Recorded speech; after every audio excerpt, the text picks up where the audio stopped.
Bonjour à tous. Dans cette vidéo, nous allons utiliser le module de Color Converter et ses différents modes de conversion. Nous allons voir ensemble comment utiliser les tables de couleurs pour obtenir le meilleur résultat possible lors de l'impression de plusieurs tons directs, notamment sur du tissu. Nous avons pour cela référencé deux couleurs maison, une couleur de cuir et une couleur de teinture, dont nous utilisons les données spectrales mesurées avec l'équipement de laboratoire et un Pantone textile.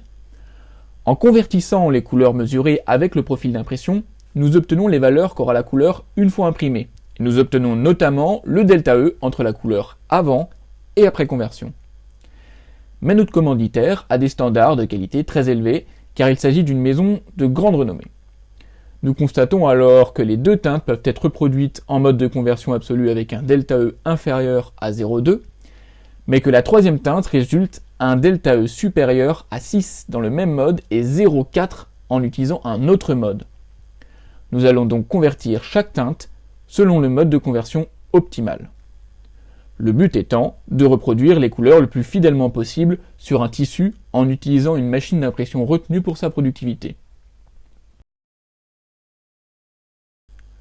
Nous allons ensuite assembler les trois teintes que nous venons de convertir dans une table qui sera enregistrée puis exportée vers le RIP. Cette table contiendra les valeurs LAB des couleurs en question, mais nous nous serons assurés au préalable que ces couleurs sont bien imprimables avec le profil de couleur finale.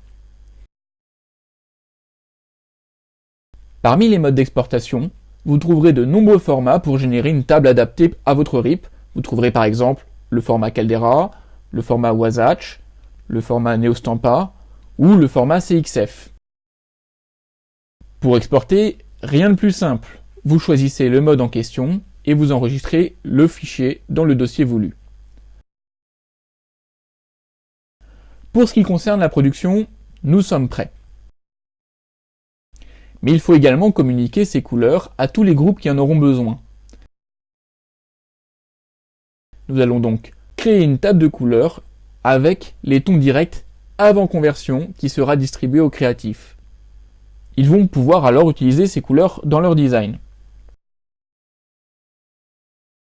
Nous allons leur préparer une table de couleurs au format des logiciels graphiques tels qu'Illustrator ou Photoshop par exemple. Pour enregistrer votre table, vous n'avez qu'à de la même manière choisir le mode d'exportation ainsi que le dossier cible.